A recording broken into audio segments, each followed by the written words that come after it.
All right, welcome to lecture 14. In lecture 14, we're going to work POGIL exercise 6A.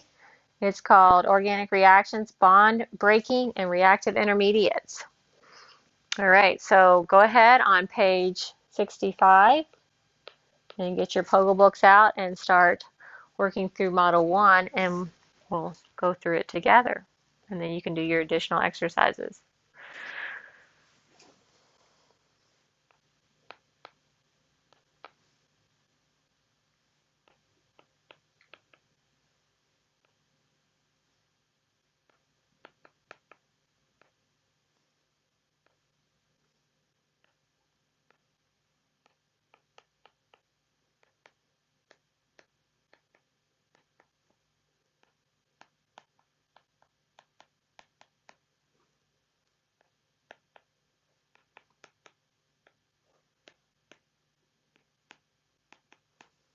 All right, so for question 1A, describe what happens to the electrons in the AB bond, those electrons, in the AB bond during heterolytic cleavage.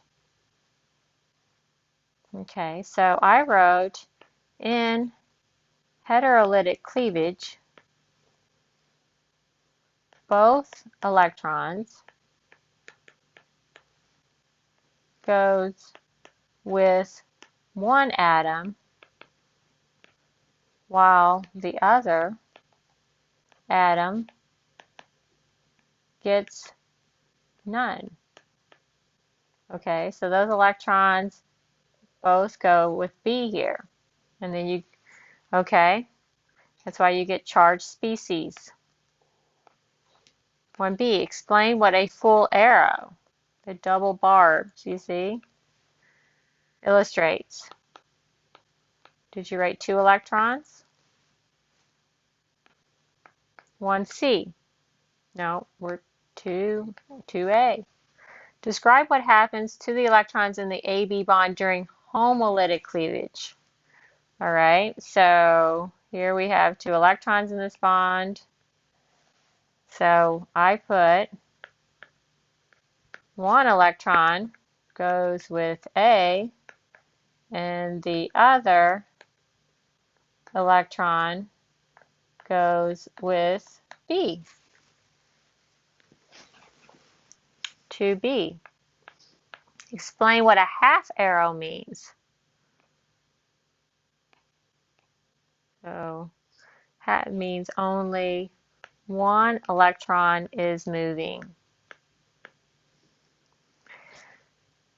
Okay, so what about 3A?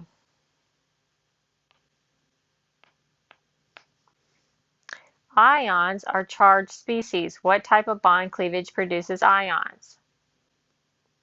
What did you circle? I agree, heterolytic. For the 2 intermediates produced in heterolytic cleavage, determine if they are electron rich or electron deficient. So A plus, electron deficient, and the B minus, electron rich, because it gained electrons, and A lost its electrons. Okay, 3C.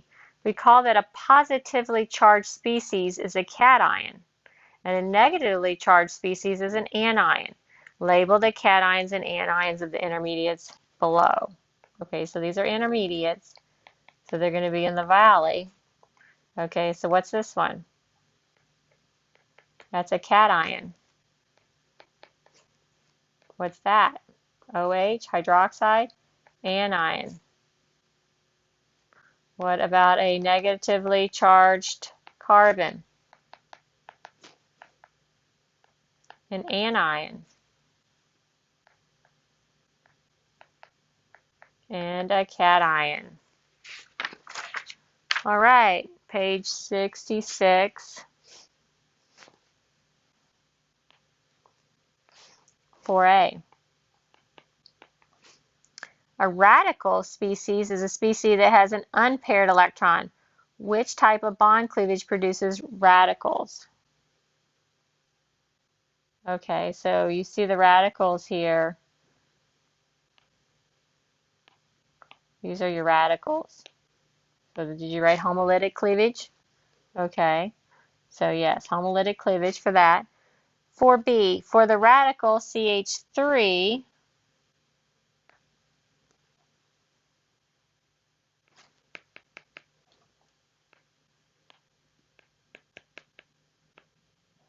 and let's draw this Lewis structure out. I told you, you can solve all problems with correct Lewis structures. How many valence electrons are on carbon? Okay, well, carbon has 1, 2, 3, 4, 5, 6, 7 valence electrons. Okay, so a radical species is what?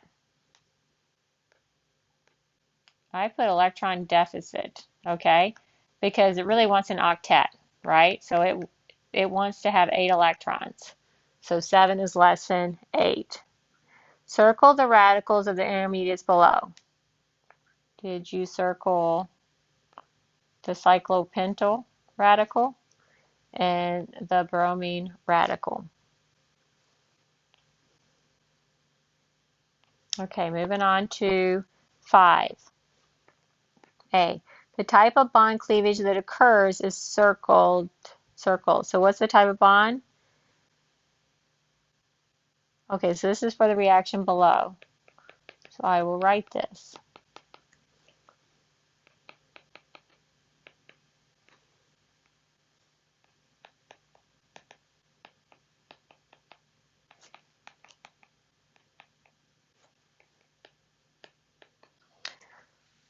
All right, what type of bond cleavage? Well, we get plus and minus. So what did you circle?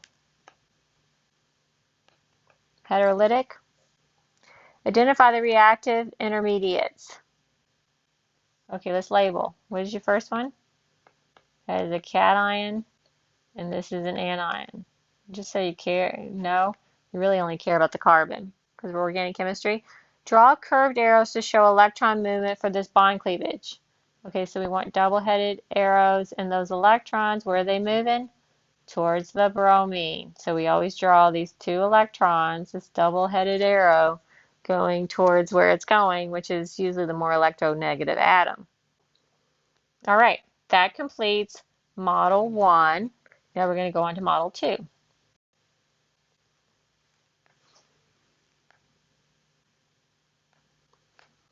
Okay, now we're going to talk about the stability of reactive intermediates. So try to go ahead and answer some of these questions as I draw this chart.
Now, I just want to point out that these are your intermediates that you're going to see in all kinds of reactions in this class.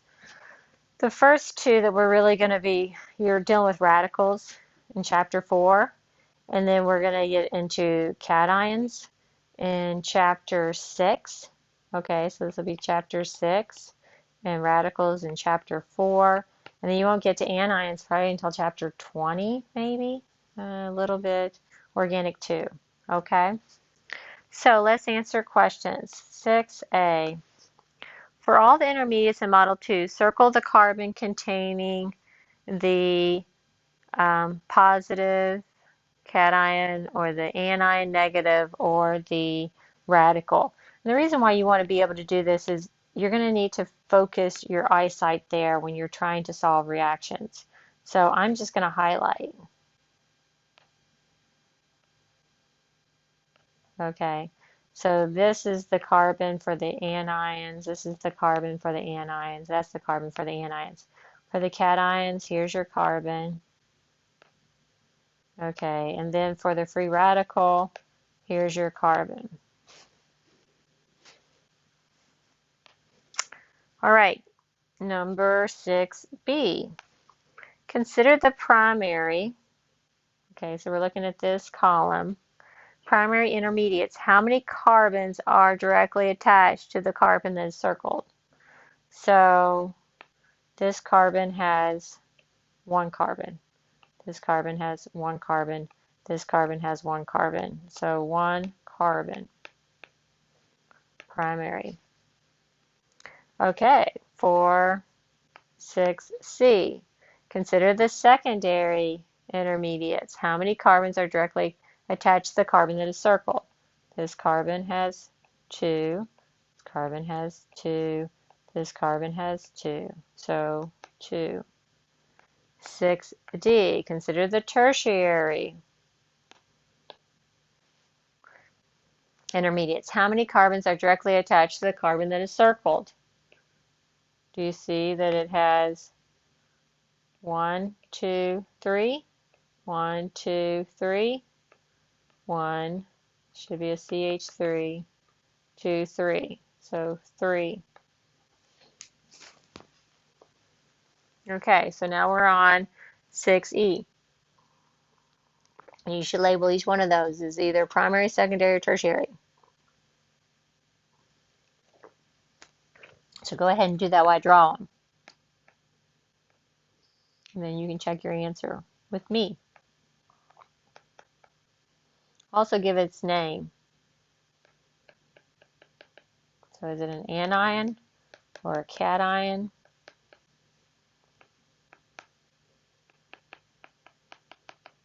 Or a free radical? Or just a radical? Or why do they call them free? Alright, so let's look at the first one. That carbon is connected to 2 carbons. So did you write secondary radical?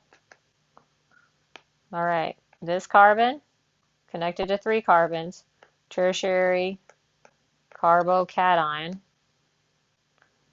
All right, this carbon is connected to 1 carbon, and it's a cation, so it's a primary carbocation. This carbon connected to 2 carbons, so secondary, and that's an anion. You can do carboanion or just anion. And then we have this carbon connected to 1, 2, so secondary carbocation.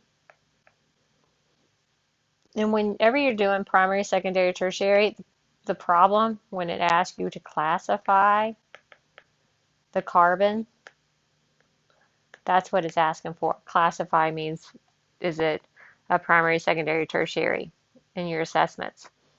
All right, now we are moving on to question number 7. It says for each of the intermediates in Model 2, determine how many valence electrons, are circled by the carbon's valence shell. Fill in the last column of the table. Okay, so these carbons have 1, 2, 3, 4, 5, 6 did you get 8? This carbon has 1, 2, 3, 4, 5, 6. Did you get 6? This carbon has 1, 2, 3, 4, 5, 6, 7. If you count each one of these, you're going to see that these carbons, or the radicals, have 7 electrons, valence electrons. The cations have 6. 1, 2, 3, 4, 5, 6. The anions have 8. 1, 2, 3, 4, 5, 6, 7, 8. Okay, so for 7b, recall that the carbon's preferred valence is 8 electrons. Which intermediates have less than 8?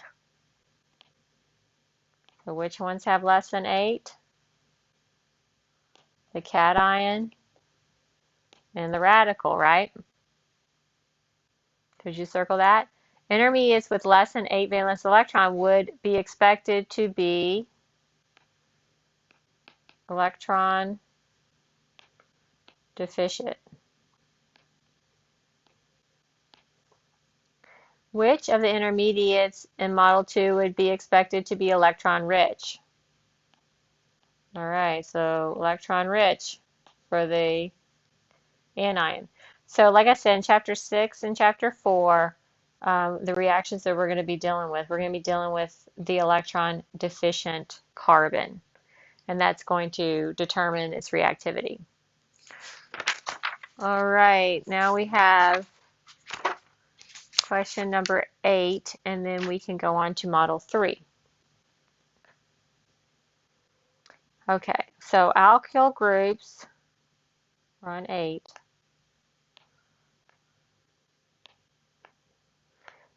Alkyl groups donate electrons. From this information, determine the following. Okay, this is going to be important, especially for Chapter 6. Okay, so you're going to see this in Chapter 6. Alkyl groups. So what are alkyl groups? These are like the CH3s. So when you have something like this, okay, these are your alkyl groups. They're connected to the carbon. Those are alkyl groups. And they're electron donating groups. Okay, electron donating. Okay, so what does that mean? That means within this bond, these push the electrons towards the carbon. Okay, so within that sigma bond, they're donating electrons in that sigma bond. So, 8a. Circle the anion that would be the most stable, which is the lowest energy. So the most stable. And this is an anion. Okay, anions are going to be different than what we're going to be dealing with the electron deficient. So the most stable would be the primary. So this is going to be your most stable. Okay, because you don't want more electrons, so you don't need that push. So primary anion, because it already has electrons. Therefore, a donating group would destabilize the electron rich. Okay, what about 8b? Circle the cation that would be the most stable. Okay, so they're electron deficient, so this would be the most stable, because those electrons in those alkyl groups would be donating electrons to that carbocation. So that's the tertiary. And same thing with radical. So your radical and your carbocation are going to have the same stability pattern. And it's going to be like this. So it's going to be tertiary, secondary, primary. And we'll also talk about benzylic and allylic, but these are going to be your most stable. But we'll get in that in Chapter 6. And that's for cations and radicals. And that's going to be important for these chapters. Okay, so the following list of cations is ranged from highest energy, least stable, to lowest energy, most stable. As a group, discuss whether this list is consistent.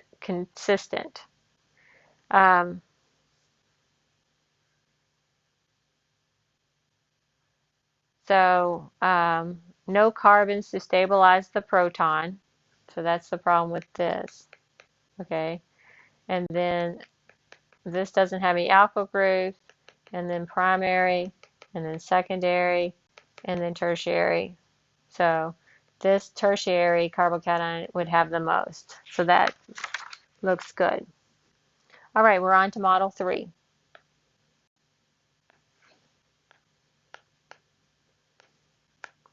Now, I told you you need to be able to label energy diagrams.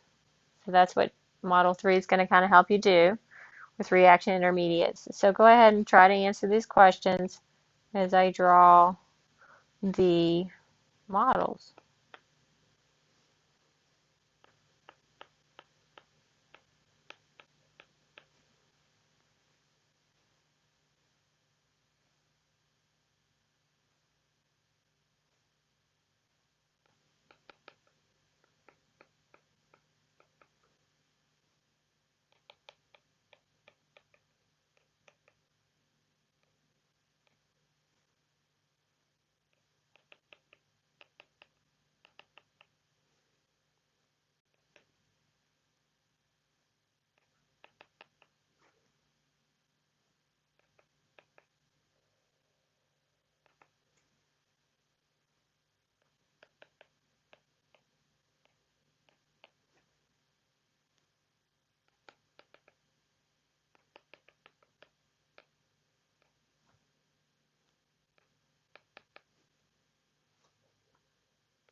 Do we have everything? So if we were in the classroom, I would have put this on the board while you would have answered questions together in your group.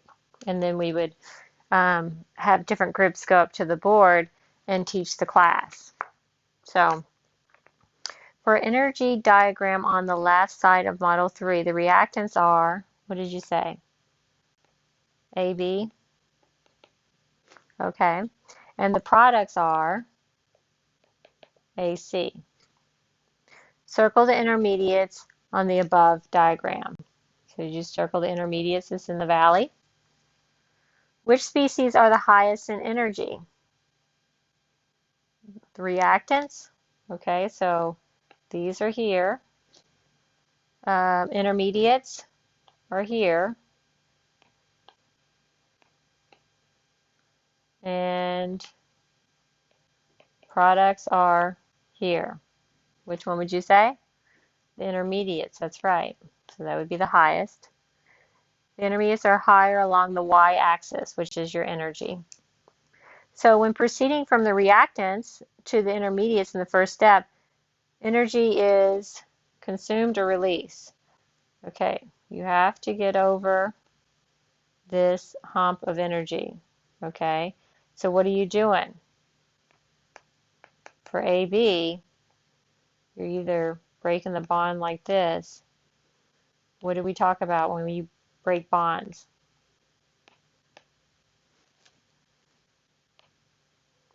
To break a bond, this costs energy. To break a bond. Remember the bond association energies? To form a bond releases energy. So it is consumed. You have to consume energy to break that bond. The first step of the reaction is what? You're going from, you can put in fake numbers, okay? You can say this is 10 kilojoules. You could say this one's 50 kilojoules, and you could say this is 75 kilojoules. You can say up here is 100 kilojoules, okay? So to go from 50 kilojoules to 100 kilojoules, that would be endothermic. Okay, it would give you a positive. Because you'd be 100 kilojoules minus 50 kilojoules is 50 kilojoules. Positive delta H, endothermic. Once your group has reached agreement on the above questions, consider the overall reactions from the reactants to the products. The overall reaction is what? Did you get exothermic? So if you had to do your delta H, products minus reactants, 10 kilojoules minus 50 kilojoules is what? A negative 40 kilojoules. So if we put in the fake numbers, you can see that the overall products energy of the products is lower than the reactants. And there's your delta H, the energy difference between these two on the graph. All right, now we're going on to 10. Page 69, 10A. The energy diagram on the right. So now we're looking at this energy diagram.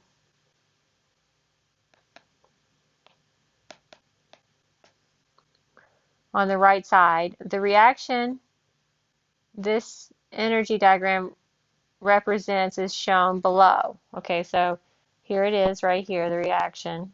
Just the first step. Draw curved arrows to show the electron movement. Okay, this is a heterolytic cleavage. Those electrons are going towards B. Okay, so it's a double-headed arrow. What does A plus represent on the diagram? It's in a valley. It's an intermediate. Okay, because it's a charged carbocation.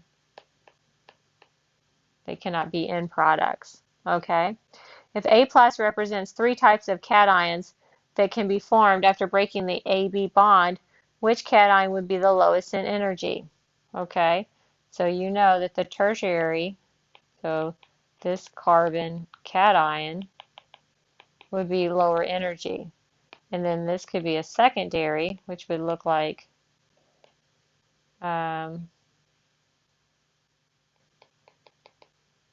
like this. That would be secondary. And then this would be primary, the highest energy. And that would be a carbon connected to one other carbon. All right. So on the lines to the right of the energy diagram, label each energy level as primary, secondary, tertiary. So the tertiary would have the lowest energy. Once your group has reached consensus on the above questions, rank the order of reactivity based on the formation. Okay, so which one would be the most reactive? This goes opposite. A primary would be more reactive. It's less stable. I don't really like that question. So let's just kind of move on. I think it can be confusing. 11A, consider the formation of a radical intermediate. Based on your answers, what would be the lowest energy radical intermediate? Remember, this follows the same pattern. So, and we're going to be dealing with these electron deficient intermediates. So there's your free radical, and it's tertiary. Same thing here, okay? And so you could draw those in. Secondary radical, so tertiary. So the let's go ahead and skip B and go to C. Consider the formation of an anionic intermediate. What is your lowest energy? And this would be a primary, so that would be different.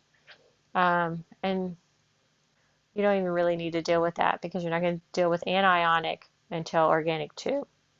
So rank the order of reactivity expected by the formation of a primary, secondary, tertiary intermediates. So don't worry about that question either. Okay, let's go on to 12. Consider the following reactants.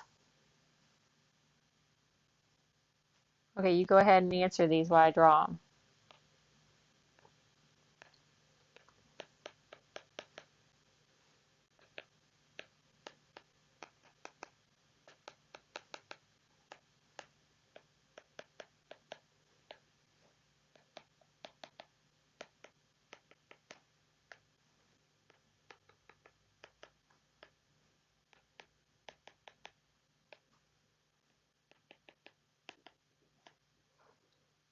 Right, so these are alkyl halides.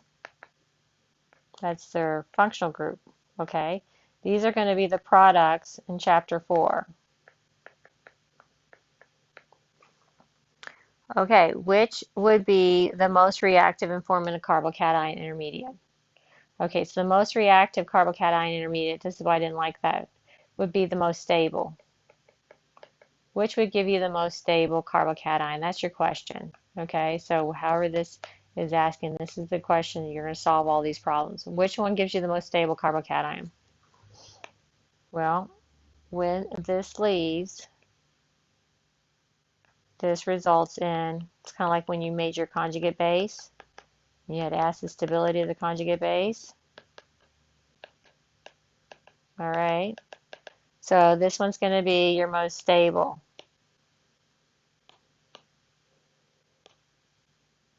And what is that one? Tertiary. If it's the most stable, it's going to happen. It's going to happen first. Okay.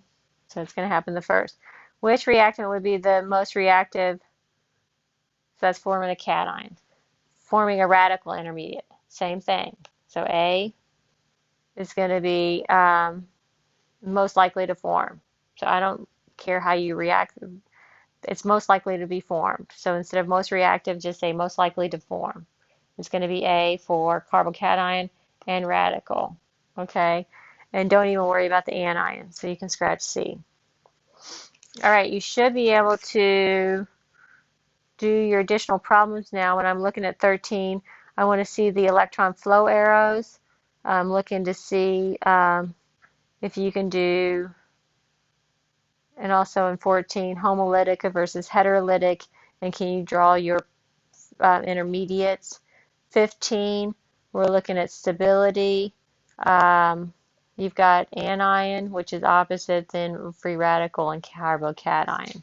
So those I need you to classify and then box in or circle the one that's most stable, which means most likely going to be formed.